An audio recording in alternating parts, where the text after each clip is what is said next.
Dewch yn diweddio. Diolch yn i ti o Dduw am gyfle arall i ddod ger dy fron. I ni'n cyflwyno'n hamser i ddofal di ac yn galw arna ti i ddod i'n plith i dywallt ysbryd arnom. Tyrd, bendithiad diogelan hamser, i ni'n gofyn hyn oll trwy enw ac heiddiant yn harglwydd Iesu Grist. Amen. Croeso gwasanaeth ar ôl yr oedfa fe fydd na baned drws nesaf yn y neuadd. Yn hoedfa nesaf pnawn Sul am hanner awr wedi 3.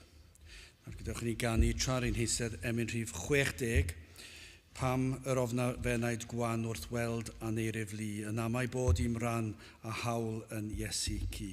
Emynau 60 yn ni aros ar ein heisedd i'w chanu.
Fydd am darlleniad o epistol cyntaf Paul at y Corinthiaid, yr ail benod, 1 Corinthiaid penod 2, ac yn dechrau yn yr adnod gyntaf.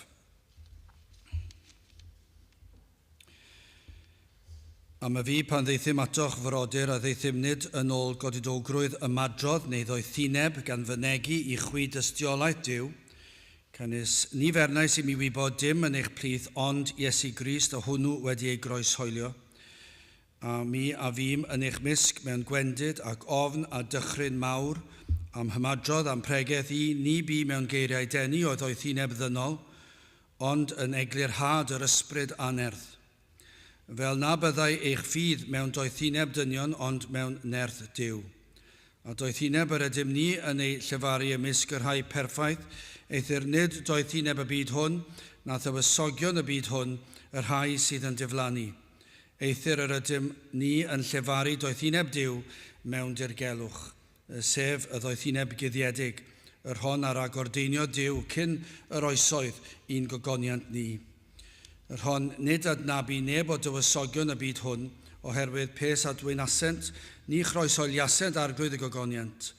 Eithir fel y mae'n ysgrifenedig, ni welodd llygad ac ni chlywodd clist, ac ni ddaeth i galon dyn y pethau a ddarparodd Duw i'r rhai a'i carant ef. Eithir Duw a'i heglurodd i ni trwy ei ysbryd, canys yr ysbryd sydd yn chwilio bob peth i dyfnio'n bethau Duw hefyd. Canys pa ddyn a edwyn bethau dyn, ond ysbryd dyn, yr hwn sydd ynddo ef, felly hefyd pethau Duw nid edwyn neb, ond ysbryd Duw. A na ni a dderbyniasom, nid ysbryd y byd, ond yr ysbryd sydd o Dduw, fel y gwybom y pethau a radroddwyd i ni gan Dduw. Yr rhai yr ydym yn ei llefaru hefyd, nid ar geiriau a ddysgur gan ddoeth hineb ddynol, ond a ddysgur gan yr ysbryd glân, gan gydfarnu pethau ysbrydol a phethau ysbrydol. Eithir Dyn Anianol nid yw yn derbyn y pethau sydd o ysbryd Duw, canys ffolineb ydynt ganddo ef, ac nes gall ei gwybod o blegyd yn ysbrydol y bernir hwynt. Ond yr hwn sydd ysbrydol sydd yn barnu pob peth, eithir efenus bernir gan neb, canys pwy a wybu feddwl yr arglwydd, yr hwn a'i cyfarwydda ef, ond y mae gennym ni y feddwl Crist. A byddai bendith Duw ar ei air sanctaidd ef. Gadewch ni nawr droi at ein harglwydd mewn gweddi. I ni yn diolch i ti unwaith eto o Dduw am y fraint o gael dod ger dy fron ac yn llawenhau ein bod yn gallu dod at y ti yn hyderus, yn gwybod fod derbyniad a chroeso, yn gwybod dy fod yn dad arno. Ac o Dduw, i ni yn gallu gwneud hyn, yn gallu dod gyda'r fath hyder, gan yn dod trwy heiddiannau y dy fab a'n gwaredwr yr arglwydd Iesu Grist. Ac felly trwy ei heiddiannau ef, i ni yn sefyll o'th flaen y nawr o Dduw. I ni'n gwybod ein bod yn bechaduriad, i ni'n gwybod ein bod yn rhai sydd yn crwydro mor aml, ac wedi crwydro ers y sil diwetha, ac hyd yn oed yn ystod y sil yma i ni wedi crwydro. Ond o Dduw, i ni yn llawenhau ein bod wedi'n gorchuddio'n llwyr a chyfiawnder a pherffeithrwydd yr arglwydd Iesu Grist. Ac felly yn dolwg di o Dduw, rwyt ti yn ein gweld ni yn ei gyfiawnder ef. I ni yn nawr yn blant i ti, o Dduw, ac rwyt ti yn dad i ni, ac felly ni yn galw arna ti, i'n helpu ni. I ni yn trysthau wrth i ni edrych ar ein bywydau ni'n hunan, ar y crwydro cyson. I ni yn trysthau wrth i ni edrych yn cwmpas ni, ac wrth i ni edrych ar gyflwr y ddinas hon, y wlad hon, a gwledydd y byd. O Dduw, i ni'n gweld y fall bellhau o'th air y di, hyd yn oed yn ein gwlad ni sydd wedi profi cymaint drost y canrifoedd, gymaint o fendithion, gymaint o hanesion, gymaint o'r unigolion byddai'n gallu tystio i ddrast i fod ar waith yn rymus yn eu bywydau nhw. Gymaint o bentrefi ac ardaloedd o Dduw byddai'n gallu tystio i'r ffaith i ti ddod a gweithio yn rymus. Ac eto o Dduw, mae hwn cyfan oll wedi mynd yn angof bellach. Ac pryn yw'r rhai sydd yn gallu tystio ei bod yn credu mewn Duw, heb sôn am brofi o'th law ar waith yn ei bywydau. Ac wrth i ni weld yr eglwys o Dduw mor wan, wrth i ni weld bydolrwydd yn dod mewn i'r eglwys, wrth i ni weld gymaint o bethau yn dod i'r addoliad o Dduw, i ni yn trysthau ac yn galw arna ti i ddod ac i ymyrryd unwaith eto. I ni'n gofyn i ti o Dduw i edrych arno mynd y ras ac yn dy drigaredd. Rwyt ti yn dad i ni, ac felly o Dduw ein crwydro cyson, ein methiannau diri, i ni yn galw arna ti fadden ni ac i'n helpu ni fod be ddylsen ni fod. A bydde di yn dod nôl i'n plith, a bydde di yn tywallt y lan ysbryd arnom unwaith eto, hyd yn oed yn ystod yr oedfa hon. O Dduw, i ni'n gwybod mai bach yw ein niferoedd, ond i ni'n hefyd yn gwybod yr wyt ti yn holl alluog, yr wyt ti yn gallu dweud y gair ac y gellu di ddod yma llenwi'r lle gyda'r bresenoldeb.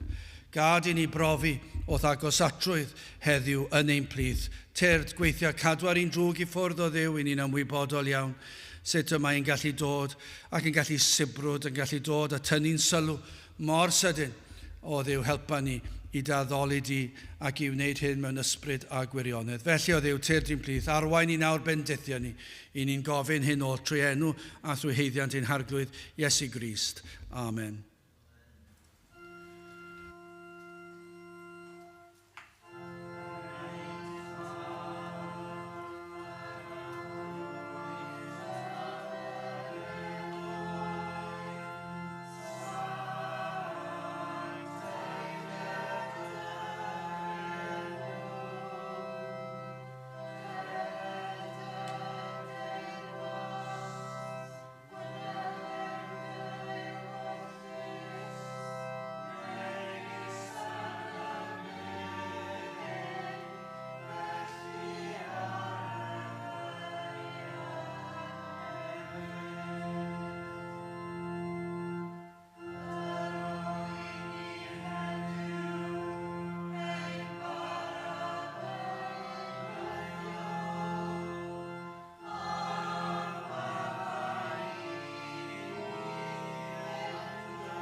Dewch i ni ganu emyn rhif 298 ac hefyd yr un canlynol 299.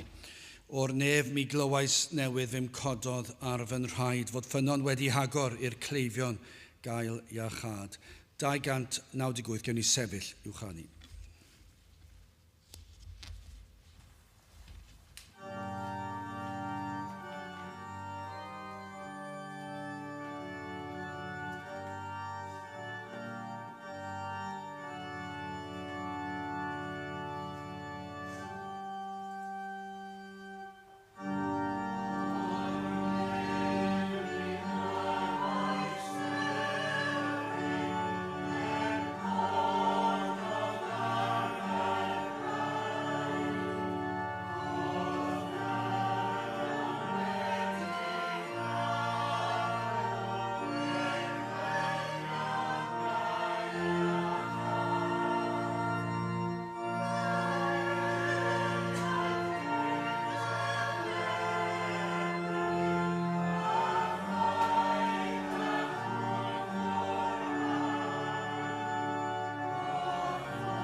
Byddaf yn testyn o epistol cyntaf Paul at y Corinthiaid ar ail benod ac adnod 14. 1 Corinthiaid 2, adnod 14.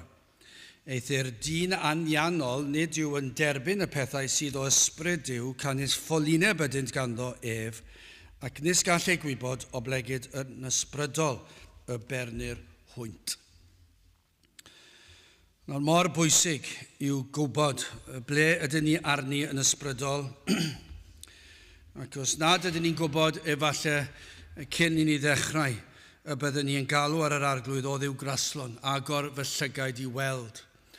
Yn aml byddwn ni'n gorffen y wedyn i weld fy angen am waredwr, i weld fy angen am Grist, ond i weld ble ydw i arni, ble ydw i yn ysbrydol.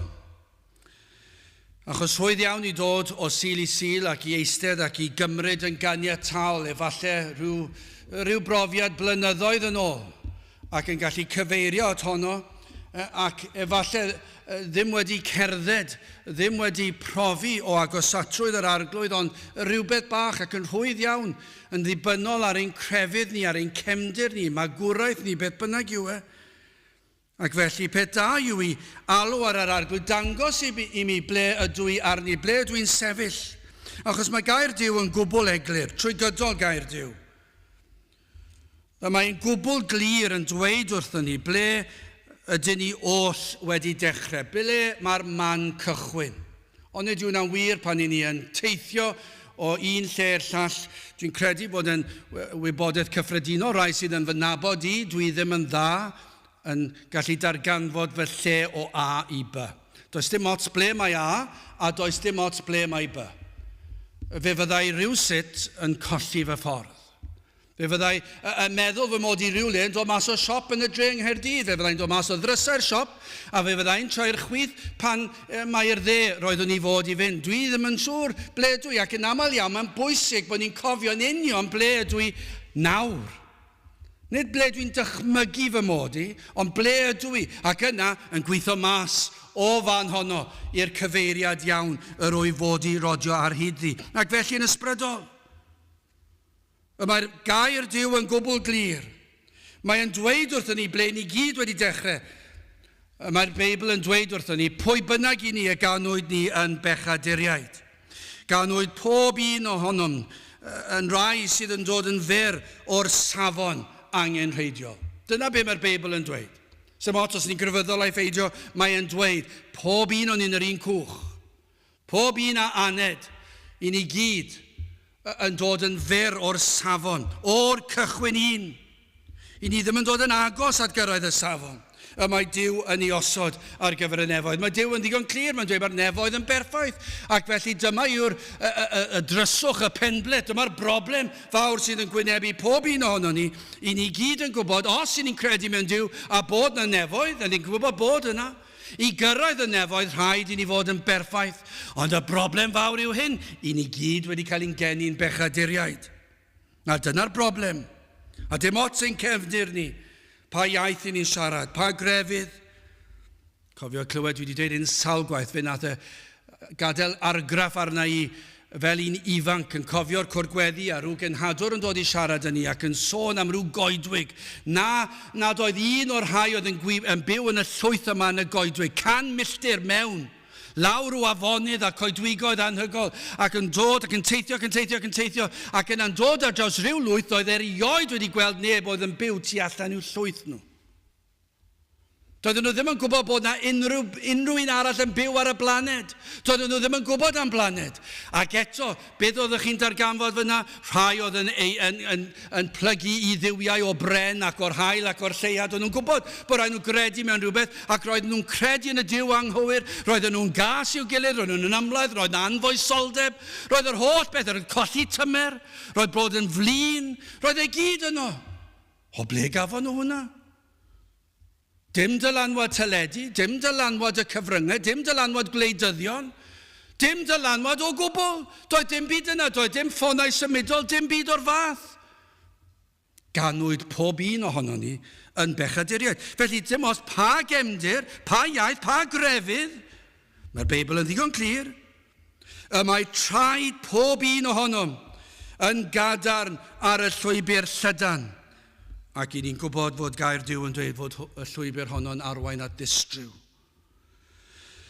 Ond y cwestiwn pwysig yw, ble ydyn ni arni nawr? Ar ba lwybr i ni arni? Nid llwybr crefyddol, nid llwybr o ryw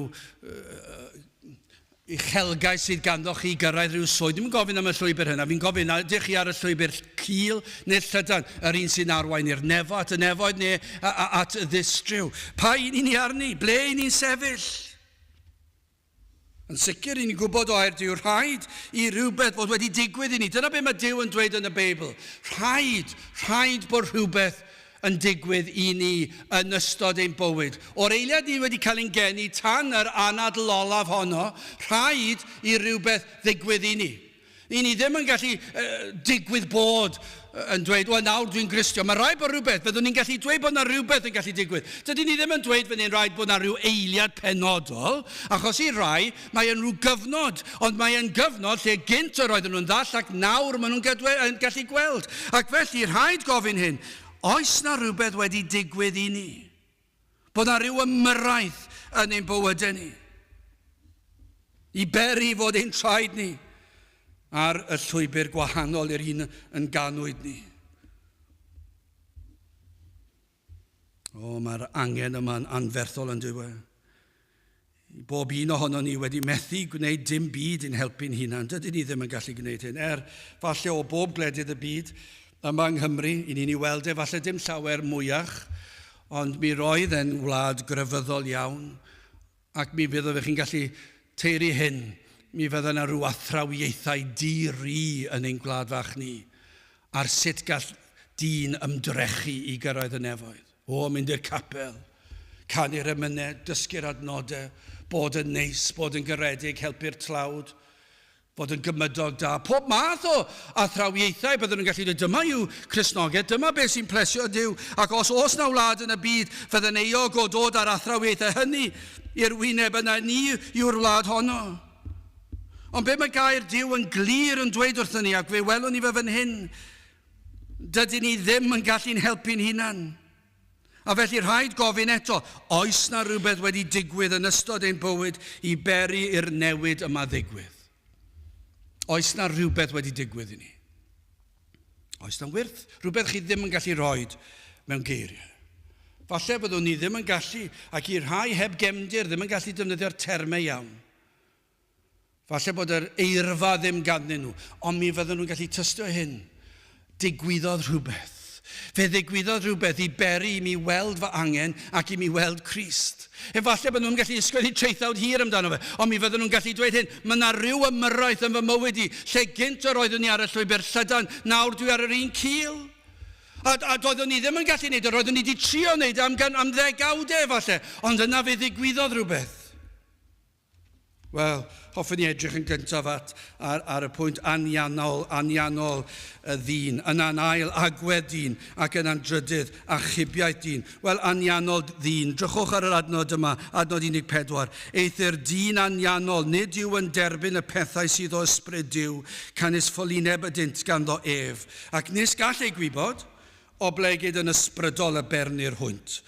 Wel, yr hyn i ni yn gwybod. Nad oes un ohonom yn wahanol i'r hyn y dywed yr adnod hon, os i ni'n dweud y gwir. Mewn byd sydd yn llawn amrywiaeth, pobl o bob math o gefndiroedd, o ddiddordebau, pobl o bob math o alluoedd a doniau, o iaith a chenedl, yr hyn sydd yn wir am bob un ohonom i ni'n gig a gwaed, mae hwnna'n sicr ond yw e? I ni'n gnawdol yn yr ystyr honno, i ni'n gnawdol o ran gig a gwaed. Dim ots os ych chi'n mynd i'r coedwigo trofannol, fe fyddwch chi'n ffeindio nhw, os yw lliw y croen yn wahanol, mi fyddwch chi'n gwybod fod yna waed yna sydd yn goch ac mae yna esgyrn. Dyna beth sy'n wir am bob un ohono. Ni'n gwybod ar y lefel honno, ydy mae yna'n wir, ond mae yna fwy na hyn yn yr adnod yma, cnawdol ydym, dyn anianol, yr ydym oll ar lefel ddeiarol, Pan yma mae Paul yn cyfeirio at yr elfen gnawdol, dwi ddim o reidrwydd yn sôn yn unig am ddyn yn ei chwantau, yn ei gnawdolrwydd. Mae hwnna yno, yn sicr, yr elfen o ddyn yn byw i fodloni ei chwantau a phleserau o bob math. Ewch lawr brif stryd Caerdydd neu unrhyw ddinas ar nos Wener, ar nos Sadwrn, dwi'n credu bod y bron iawn bob nos bellach. Ond fe welwch i'r chwantau, yr elfen gnawdol, yn sicr mae yna gnawdolrwydd, mae hwnna'n amlwg ac mae hwnna'n wir o bob un, mae'r elfen honno yno. Ganwyd pob un ohonom cig y gwaed, mae hwnna'n wir, ond yn gnawdol, i ni'n byw i bleserau. Bron iawn ar lefel anifeilaidd, i ni yn mynnu cael y pleser, ac i ni'n gweld pobl yn byw i weithio mwyn cael y penwythnos efallai. Chwantau a phleserau o bob math, ond oes na. Maen nhw wedi mynd yn rhemp bellach ond diw. Mae yna rhyw ddathliad o anfoesoldeb. Mae hwnna'n wir. Ac wrth gwrs cynhwysir hynny yma. Ond cyfeirir yma hefyd at ddyn deiarol sydd yn llawn o'i falchder a'i allu efallai i ddirnad pethau. Yn gallu meddwl a datrys problemau'r byd. Dyn sydd yn ymfalchion i ddoethineb, hynny yw cynhwysir yma hefyd, y sawl sydd yn edrych arny'n dy hunan, falle fel athronwyr, yn gallu meddwl a gweithio pethau mas, ac chi'n dod ar eu traws nhw, maen nhw'n bobl clyfar iawn. Maen nhw'n gallu gweithio pethau mas, ac falle byddwch chi'n mynd lan atyn nhw ac yn gofyn am cyngor ariannol efallai. Maen nhw'n dda iawn yn gweithio mas, ble i fuddsoddi'ch arian chi. I banc dylech chi roed eich arian neu beth bynnag, neu brynu rhyw dir neu rhyw adeiladau. A dyna'r lle doetha i roed eich arian. Maen nhw'n glyfar, maen nhw'n ddoeth, efallai. Ar lefel ddaearol, maen nhw'n gallu gweithio'r pethau yma mas. Rhai ar y lefel cnawdol yma fel athronwyr. Rhai sydd yn defnyddio ei menydd, ei meddyliau i ddatrys problemau dwys bywyd. Yn ei plith, mi fydde'n sicr adeg y Testament Newydd, bydde ysgrifenyddion Phariseaid, Sadwceaid, gwybodaethion yn ei plith. Gymaint sydd yn gnawdol yn gallu gweithio pethau mas, gweithio'i crefydd mas, beth bynnag yw e. Maen nhw'n glyfar, maen nhw'n gallu meddwl y pethau yma trwyddi. Gymaint heddi, falle gwyddonwyr. Llawer o wyddonwyr mor aml yn clywed rhain yn datgan eu syniadau, damcaniaethau, yn ei disgrifio fel ffeithiau tro ar ôl tro. A mynant ei bod yn ddoeth, ac maen nhw'n ddoeth. Ar bethau cnawdol deiarol, does dim cwestiwn am y peth.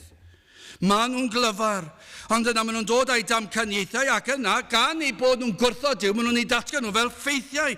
Rhai sydd yn gwrthweud Duw ac yn erbyn Duw. Ond maen nhw'n meddwl bod nhw'n ddoeth. Maen nhw'n credu bod rhaid cael ffeithiau i'w bodloni nhw. Maen nhw'n syth yn dweud, dydw i ddim fel chi, rhaid i fi cael prawf. Ddiamheuol. Does dim cwestiwn yma peth. Rhaid i mi cael gwyddoniaeth. Rhaid i mi cael yr ystadegau yma i brofi y materion yma. Ac eto, mor aml, dyw'r ffeithiau maen nhw'n pwyso eu heneidiau arno ddim yn ddibynnol, a maen nhw'n newid. Efallai mewn 20 mlynedd, fydd y ffeithiau hynny sydd yn cael ei dysgu yn yr ysgolion yn newid, ac yn nawr, mewn 20 mlynedd, ni'n gallu edrych nôl 20 mlynedd yn ôl, byddwn nhw'n dweud damcaniaeth oedd hwnna, ond i ni wedi dysgu, doedd e ddim yn gywir. A dyma beth sy'n gywir nawr, maen nhw'n dysgu hwnna fel ffaith. Mae Paul yn disgrifio'r rhain adnod 20. Pa le mae'r doeth? Pa le mae'r ysgrifennydd? Pa le mae ymholydd y byd hwn? Oni wnaeth Duw ddoethineb y byd hwn yn ynfydrwydd. Hyd yn oed y goreion. Dyw e ddim yn ddigon da, dyw e ddim yn datrys y problemau. Ond nid ydyn ni'n gorfod clywed a gwrando ar glochtar y Dyn Anianol, y deiarol yma. Dydd ar ôl dydd, rydym wedi'n amgylchynu ar holl sŵn, yr hyder anhygol, y gwrthodiad pendant o'r efengyl, y gweiddi allan, ni all gwirthiau ddigwydd. Ond nid yw, i ni'n od yn dydyn ni, ond mynd i'r gweithle, i ni yn od os i ni'n credu mewn gwirth. Dyna fydd y mwyafrif yn meddwl amdano ni. Maen nhw'n credu bod hwnna'n hirt, dyw e ddim yn bosib ac felly dyn nhw ddim yn ei gredu fe. Mae'r gweiddi allan yma, yr angrediniaeth, yr honiad, y bu ffrwydrad anferthol. ac o'r ffrwydrad byd fel hon rywsut syrthio i'w le. Mae'n anhygoel yn diwedd. Dyna beth mae'r byd yn ei ddoethineb yn mynnu bod ni'n credu. Buodd na ryw ffrwydrad fawr, ac yna o'r ffrwydrad anferth yma, i'r holl y fydysawd yma, syrthio i'w le, ar hap a damwain. Digwydd bod wedi syrthio i le. Digwydd bod fod coed a blodau a planhigion a llysiau, ffrwythau. A digwydd bod pysgod y môr a'r byd natur i gyd a'r anifeiliaid sydd ar y ddeiar yma. A dyn ac yn y corff ddynol. Na does dim byd yn y corff ddynol, does dim pwrpas iddo fe. Mae yna bwrpas i bopeth yn y corff, ond mae'n digwydd bod o'r ffrwydrad anferthol yma ar hap a damwain digwyddodd y cyfan. Gyda maen nhw'n mynd nôl ac yn honni i ni ddod o ryw fwnciod ac yn y blaen. Dyma be maen nhw'n disgwyl i ni gredu. A does neb yn cwestiynu'r peth achos maen nhw'n glyfar. Gan bod nhw wedi cael 7 A serenog yn ei lefel A, neu beth bynnag yw e. A dosbarth cyntaf yn y brifysgol a doethuriaeth. Maen nhw mor glyfar, maen nhw mor ddoeth. Ac mae pawb yn edrych lan, achos maen nhw'n dweud maen nhw'n credu'r peth. Ond be mae Paul yn dweud, be mae gair Duw yn dweud yw, oni wnaeth Duw ddoethineb y byd hwn yn ynfydrwydd. Dyw'r bobl yma ddim yn gwybod sut i stopio rhywun fod yn anffyddlon i'w gŵr neu gwraig. Dyn nhw ddim yn gwybod sut i ddweud wrth rhywun sut i beidio colli tymer. Dyn nhw ddim yn gwybod sut i ddweud wrth rhywun sut i beidio fod yn flin a fod yn grac ac fod yn genfigennus. Dyn nhw ddim yn gwybod sut i rhwystro rhyfeloedd yn sicr. Dyn nhw ddim yn gwybod sut i rhwystro ymladd a chwarela. I ni'n ei weld yn yr ysgol trwy'r amser. Bob amser chwarae, beth i ni'n neud fel athrawon. Ar ddiwedd yr amser chwarae, yn ystod yr amser chwarae, mynd nôl i'r dosbarth, beth ni'n neud? Datrys rhyw gweryl a ffrai sydd wedi bod. Beth oedd achos y gweryl? Roedd rhywun wedi sgorio a doeddwn ni ddim yn cytuno. Roedd rhywun wedi dweud rhywbeth hyll amdana i ac o'n i'n drist. Ac mae dyn yn cwerylan diwedd, ac chi'n gweld ar lefel yr iard, ac mae'n parhau yn y swyddfa, ac yna chi'n gweld prif weinidogion yn ei wneud e, a chi'n gweld arweinwyr gwlad yn ei wneud e, does dim gwahaniaeth, mae yna gweryla a checri trwy'r amser. A mae'r gwyddonwyr yma'n dod â'i damcyniaethau ac yn dweud pob math o bethau, ond mae gair Duw yn dweud, oni wnaeth Duw ddoethineb y byd hwn yn ynfydrwydd. Ar lefel cnawdol yw'r cyfan, mae'n ddeiarol.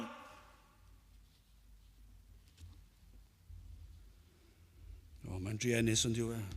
I ni gyd yn yr un cwch. Os mae'r lefel cnawdolrwydd a chwantau'r cnawd yw ni'n meddwl, ac mae hwnna'n wir, yna os nad nid ar y lefel hynny yw ni'n meddwl ar ryw lefel ddeiarol. A sydd ddim yn fod unrhyw werth i'n henaid ni. Gadewch ni symud ymlaen agwedd Dyn, eithir Dyn Anianol, nid yw yn derbyn y pethau sydd o ysbryd Duw, canis ffolineb ydynt ganddo ef. Ac nis gall ei gwybod.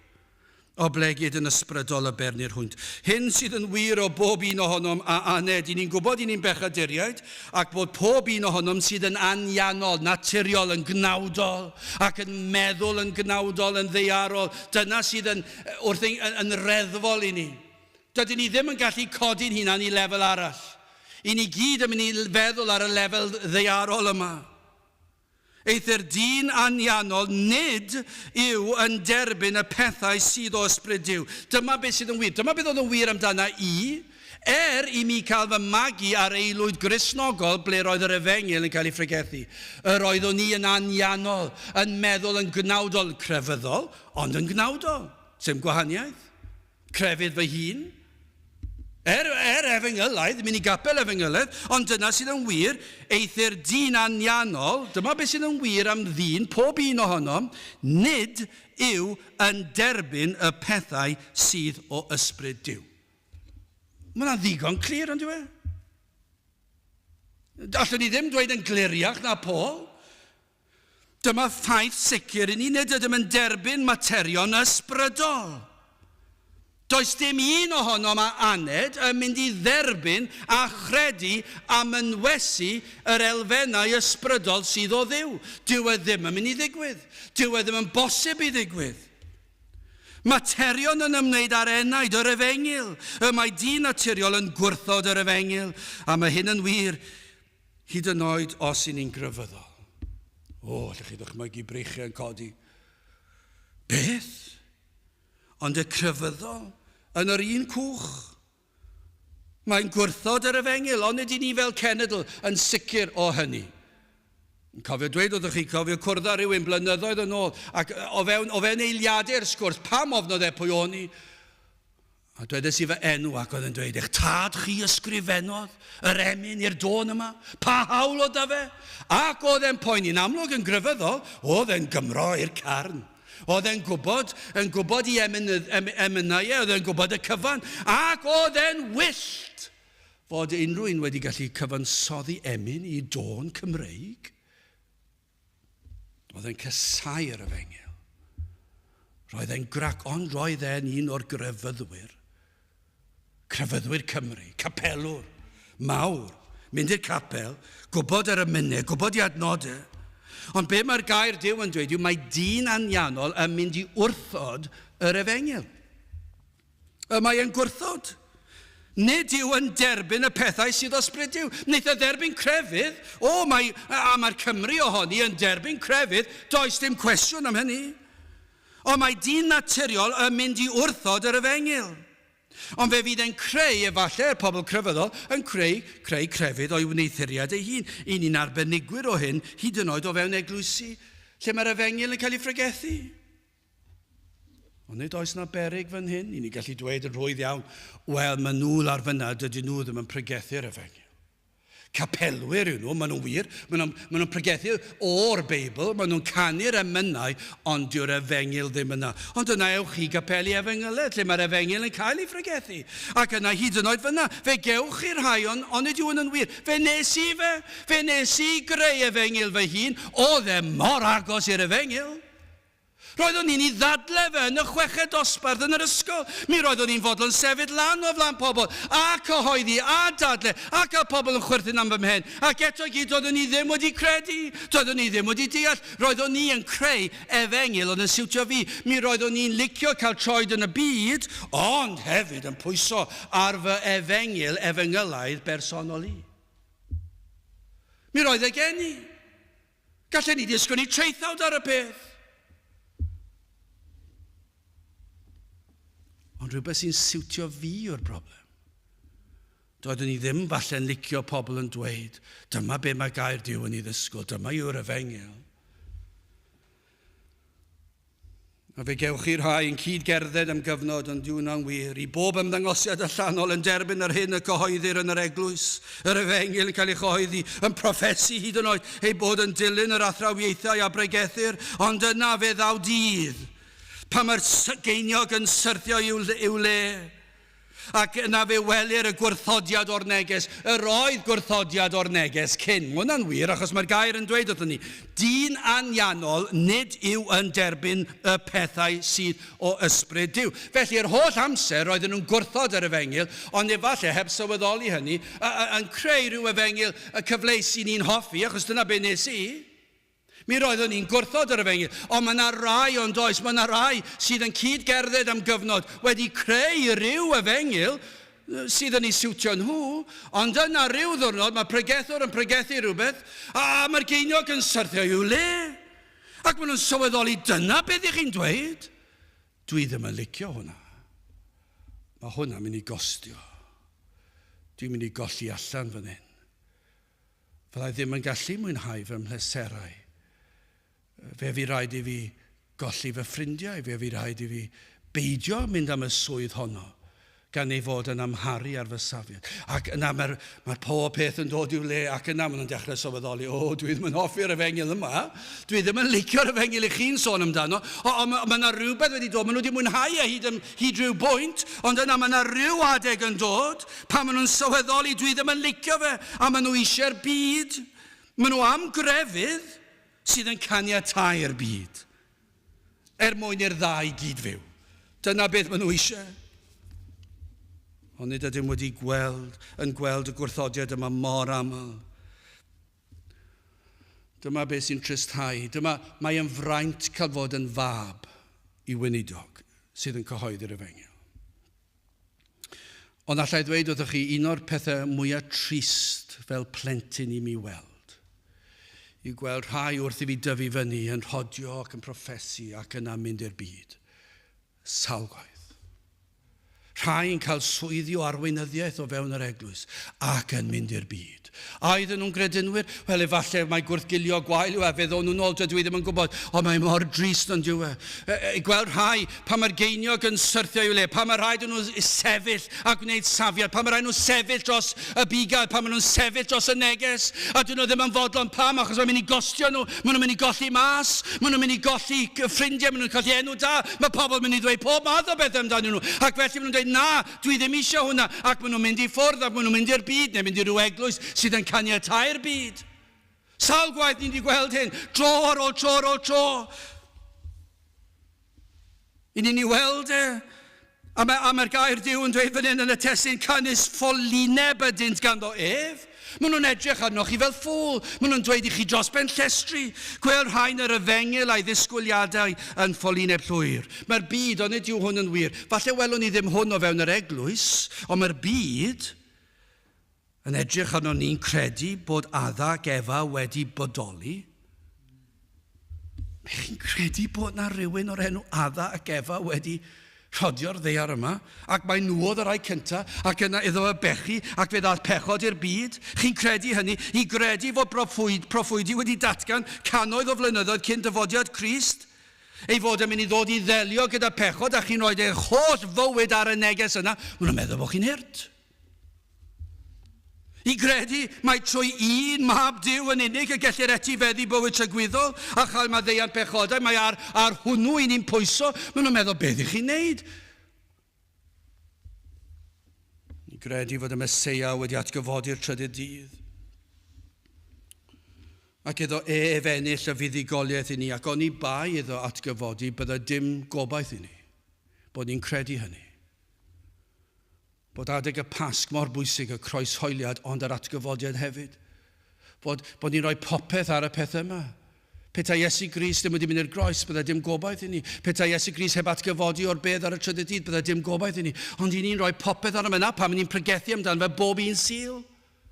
Ac maen nhw'n edrych arnoch chi'n hirt fel ffyliaid, ffolineb yw hwn. Mae Cristnogaeth yw bod yn neis i'n gilydd, bod yn garedig i'n gilydd, helpu'r tlawd a mynd allan i roi nwyddau i pobl sydd heb y nwyddau hynny. Wrth gwrs mae hwnna'n gynwysiedig, i ni eisiau gwneud y beth yna, ond nid yna yw Cristnogaeth. Mae pob crefydd yn y byd yn gwneud hynny, siwr o fod, ond mae Cristnogaeth yn wahanol, a mae Cristnogaeth i ni'n rhoi yn holl bwysau ar Grist. Ond mae'r byd yn dweud, sut gall un heddi credu'r fath beth gyda datblygiadau dyn fel y gymau? Pa mae ffonau symudol gyda ni'n gallu siarad gyda rhywun pendra'r byd.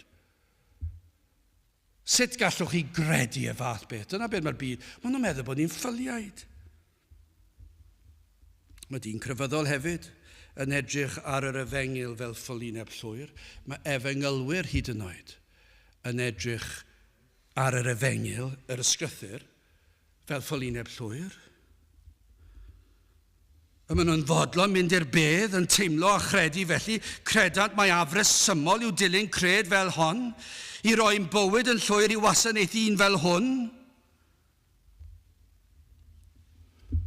Ein bod ni'n amddifadu'n hunan o bleserau'r byd, yn cadw'r sabath, yn byw mewn parchedig ofn, yn dod i oed fawn, fel hon, mae mor ddiflas yn edrychwch yna ni, dim syndod bod chi mor fach, maen nhw'n dweud. Dwch a band i'r blaen, dwch a rhywbeth, newch rhywbeth i ddenu pobl, newch rhywbeth ar nos lun a nos fart nos fercher, rhowch clwb gymnasteg neu rhywbeth, neu ddawns, neu rhywbeth i ddod yn nhw mewn, dewch a unrhyw beth i ddod yn nhw mewn, a peidiwch a roi disgwyliadau, peidiwch a sôn am bechod, peidiwch a wneud i neb deimlo fod nhw'n golledig, peidiwch a wneud i nhw sylweddoli bod nhw wedi gwrthod yr efengil, newch iddyn nhw deimlo'n gysurus, newch yn ia, a tymach mwy o hwyl yn eich oedfan. A dyna beth mae hyd yn oed pobl crefyddol yn ei ddweud. Maen nhw'n dweud, mae rhaid i ni fod yn neud, rhaid i ni newid y neges, a maen nhw'n edrych ar oedfan fel hon, fel ffolineb llwyr. Gwastraff amser, mae rhywbeth yn bod â chi. Credant fod hyn yn gyferbyniol i reswm, nid yw yn dderbyniol i'w flas, i'r Dyn Anianol, sydd yn gwrthod, nid yw am dderbyn yr efengil a pethau sydd o ddiw. Dyn nhw ddim yn dderbyniol i'w flas e. Chi roed i cael rhywbeth yn eich ceg sydd ddim yn flasus. I ddweud y gwir, chi ddim yn ei hoffi fe. Rhywbeth tebyg yw e yn ysbrydol. Yw rhai yn dod i'r oedfawn am gyfnod ac yn gweld dwi ddim yn flasus iawn. Dwi ddim yn hoffi hwn. Ac mae'n mynd cam ymhellach. Mae yn ei wrthod fel rhywbeth y diflas neu hyd yn oed atgas. Dwi ddim yn flasus i ddechrau.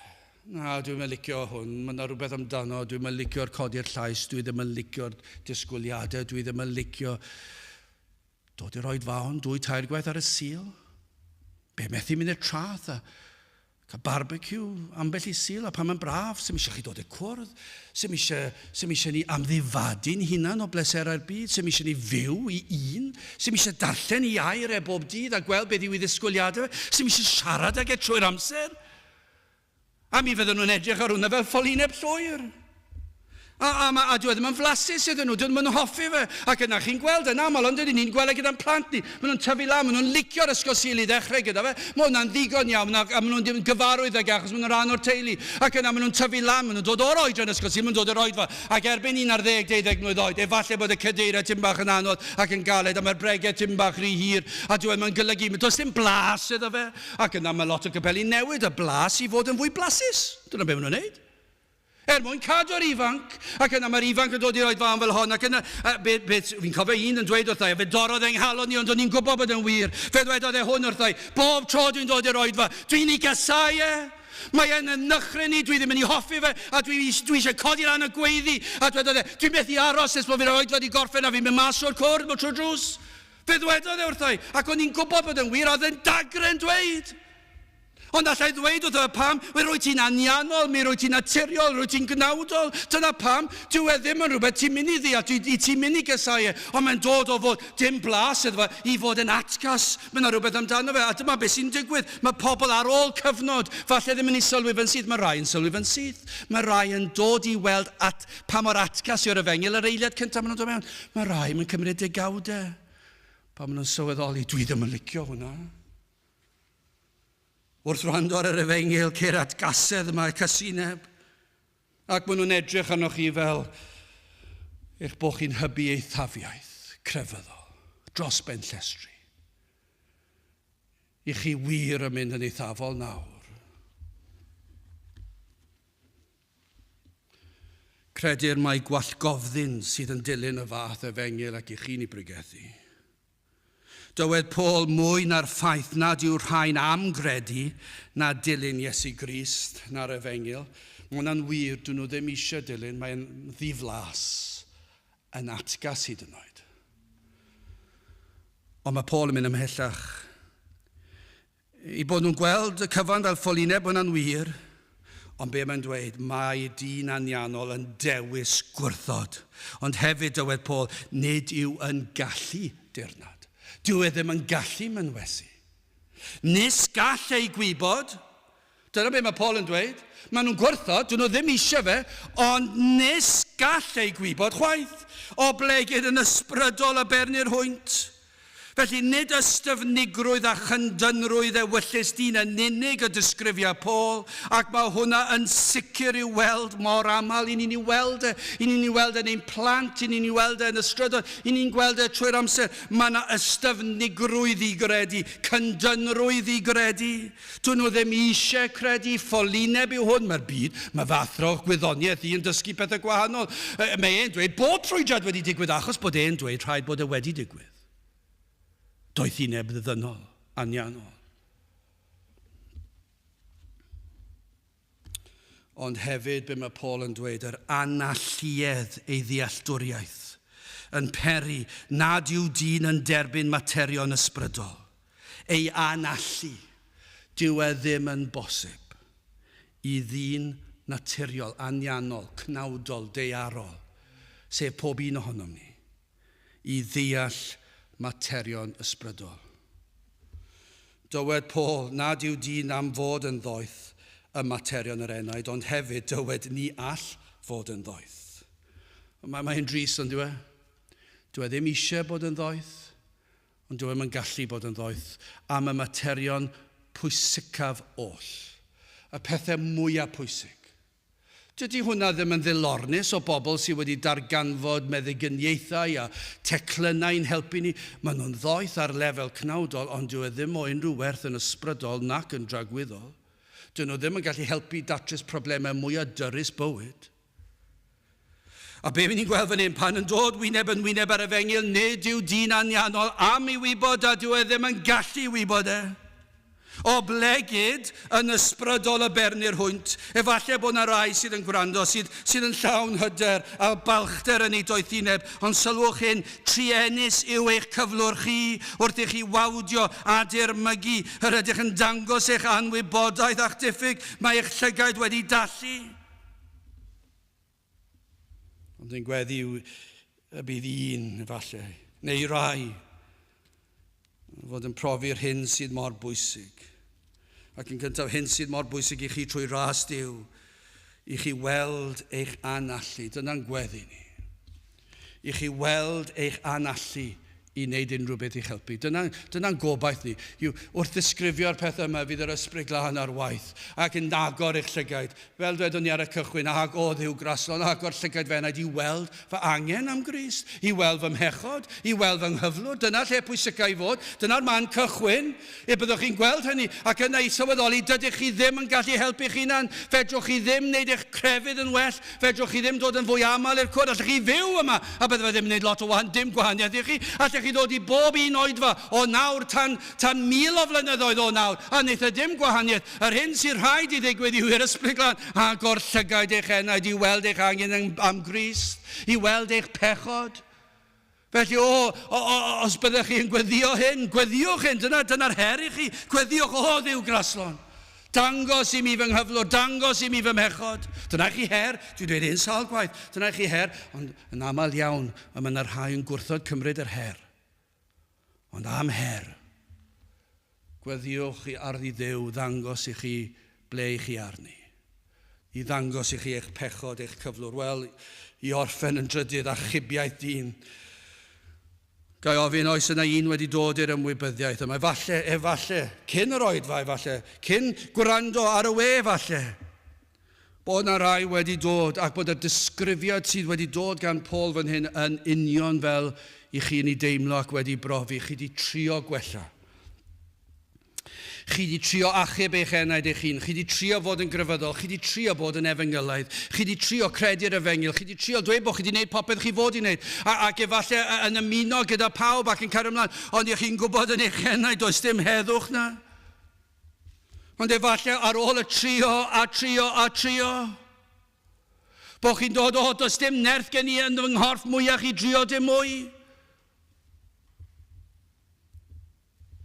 Nad ydych chi'n gallu gwneud dim am eich cyflwr. Mae oherwydd eich pechod nad ydych chi'n gallu gweld, fod chi wedi dod i weld hynny. Ac oherwydd eich pechod, chi ddim yn gallu deall y materion yma. A bod chi'n falle'n berson clyfar iawn, ond falle'n sylweddoli nad yw fod yn glyfar yn pethau'r ddeiar ddim yn mynd i wneud unrhyw beth yn ysbrydol. Falle bod chi'n dod i weld hynny. A falle gynt nad ydych chi wedi gweld ysblander yr holl bethau sydd yng Ngaer Duw, ond o'r diwedd, mae yna rhywbeth wedi digwydd.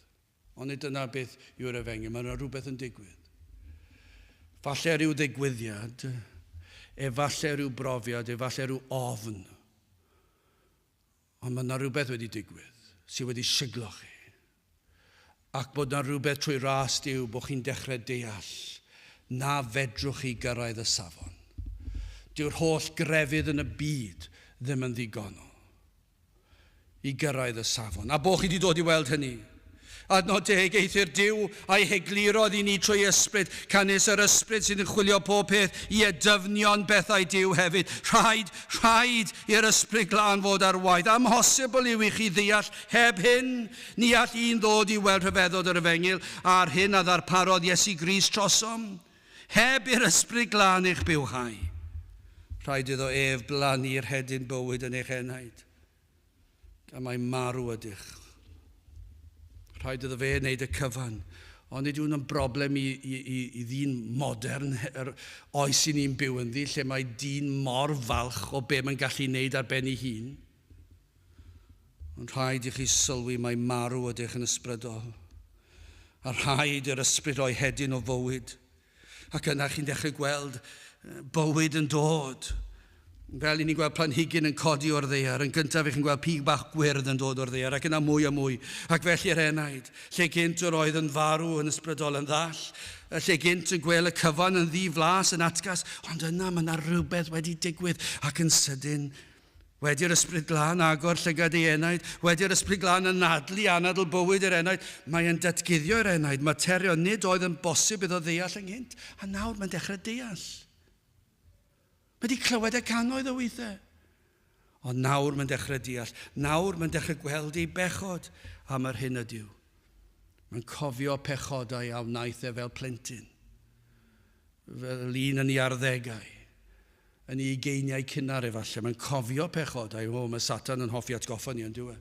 Ond nawr, trwy waith yr ysbryd glân nawr, mae'r ysbryd glân yn atgoffa ni ac yn dangos i ni.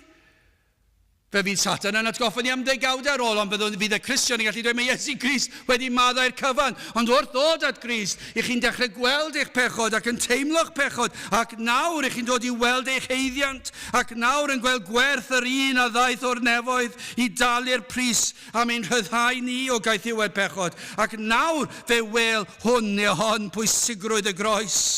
Mae rhaid oedd Iesu Grist ddod a chymryd ei gosb yn ei le. Dychmygwch chi pobl crefyddol o'r diwedd wedi clywed am y pas cannoedd o weithiau. Ond o'r diwedd yn dod i weld, rhaid oedd i hwn farw ar y groes. Rhaid i'w ddwylo pur fod ar led. Rhaid oedd iddo wisgo'r goron ddraen. Rhaid oedd i'r gwaed llifo. Achos doedd dim modd bodlon i'r tad heb i bechod cael ei cosbi. Ond mae hwn neu hon yn gwrando y neges ac yn gweld pwysigrwydd Crist ar y groes. Yno fe gymerodd e'r gosb yn fy llefi, yno fe dalodd e'r pris am fy rhyddid i, yno fe nath nid fi, fe nath y cyfan. Mor bwysig, hanfodol yw yr ysbryd glân, ddod i ddangos y pethau yma i chi. Felly beth i chi fod i wneud? Mae'n swnio'n od yn diwedd, chi ddim yn gallu wneud dim byd. Ond mae dal gorchymyn yn Ngaerdyw i chi ddod at Grist, dowch at Grist, dyna'r gorchymyn. Mae'n ddirgelwch sut ych chi'n esbonio fe, chi ddim yn gallu achub eich hun, ond mae'r ysbryd glân ar waith yn tywys eich troed i le at droed y groes. Ac o am glywed y weddi yma'n cael ei effrymu, o ddiw graston, agor llygaid fe yna, i weld fy angen am Grist ac i weld rhyfeddod Crist. Os yw'r ysbryd glân wedi dechrau gwaith ynoch, dewch, trai fod yn agos Eseia 55 a 6, ceisiwch yr arglwydd. Dyna chi her i chi, ceisiwch e. O na fyddwch chi'n dod nawr, ceisiwch yr arglwydd tra y galler ei gaelef, gelwch arno pryd ar ôl chi'n mynd gatre. Dim dyna'r neges dwi'n gweld fan hyn, ceis gelwch arno tra y fyddo'n agos, os yw'r ysbryd glân yma'n agos nawr, o peidiwch a'i yrru ffwrdd, o gelwch arno, dewch ato tra i bod modd ei gaelef, tra i fod yn agos i chi. Byddwch chi'n dod ac yn galw am fyddeiant. O am gael ffydd i edrych gyda'r angylion fri i drefn yr iachawdwriaeth, dirgelwch yn ddisi, dwy natur mewn un person yn anwahanol mwy, mewn purdeb heb gymysgu yn ei perffeithrwydd hwy. O bydd yna ffydd i weld y peth yma, fedrwch chi moi gweld nhw heb ffydd, ond sut ych chi'n mynd i gael ffydd? Chi ddim yn gallu i greu, rhaid iddo fod yn rhodd. Ond chi'n gwybod beth, wrth ddod at y groes, mae'r ysbryd glân yn rhoi rhodd i chi. Y gallu i ymddiried yng Nghrist. O, os yw'r ysbryd glân wedi datguddio rhyfeddodau yma i chi yna dewch ato. O, fy enaid, gwel a ddasrwydd y person dwyfol hwn. A dyma be mae'r ymenydd yn dweud, dy fywyd mentra arno ac arno rho dy bwn. O, na byddwch chi'n dod. Mae'n ddyn i bwy chi fod i ddod. Mae'n ddyn i gyd ymdeimlo a'r holl wendidau i gyd. Mae'n dduw i gario'r orsedd a'r ddiafol, cnawd a byd y mae e wedi gwneud y cyfan i ni. Mae Iesu Grist wedi gwneud y cyfan, mae'r drindod wedi darparu'r cyfan, mae'r ysbryd glân ar waith, mae'r diweddar wedi anfon i fab, mae'r mab wedi dod ac mae'r ysbryd glân ar waith nawr. O na fydda enaid, un enaid yma'n profi'r llygaid yr enaid yn cael ei hagor ac yn dod i weld rhyfeddod Iesu Grist. Y byddwch chi'n dod eich enaid i wel a ddasrwydd y person dwyfol hwn, ac yna dyfywyd mentra arno ac arno rhod y bwn. O, byddwch chi'n dod ac yn pwyso ar Grist yn llwyr. Ac ymddiried, ydych chi'n gwybod beth wrth ddod? Be fyddwch chi'n gweld? Mae ef oedd yn tywys eich enaid. Mae yna rhyw berthynas anhygol yma, mae yna gyfrifoldeb arnoch chi i ddod, ond fe sydd yn eich tywys. Fe sydd yn dangos y ffordd. Dyma yw'r efengil mae'n ddirgelwch. Eithir Dyn Anianol nid yw yn derbyn y pethau sydd o ysbryd Duw. Pam? Canis ffolineb ydynt ganddo ef. Ac nes gall ei gwybod o blegyd yn ysbrydol y bernir hwynt. Gadewch i ni weddio. O Dduw graslon, ter di'n plith. Gweithia yn ein plith ni. Y bydd ysbryd i ar waith yn dwy'n pobl at ti, at droed y groes, ac yn derbyn yr hodd o ffydd i gredu. Gweithia bendithiau ni nawr, i ni'n gofyn hyn o trwy enw ac heiddiant ein harglwydd Iesu Grist. Amen. Mae gadewch ni orffen i'n gwasanaeth drwy ganu'r emyn rhif 685, 685 o fy enaid, chwilian fanwl am drystorau 100,000 gwell nag a fedd y greadigaeth am cynlyno'r wlad bell, am wirionedd ym nghalon ac am dalio'r dydd a ddaw. Iesu'n brio digyfnewid, Iesu'n noddfa gadarn draw. 685, gewn ni sefyll i'w chanu.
A nawr bydd wedi ras ein harglwydd Iesu Grist a chariad Duw a chymdeithas yr ysbryd glân fod gyda chwi oll hyd byth.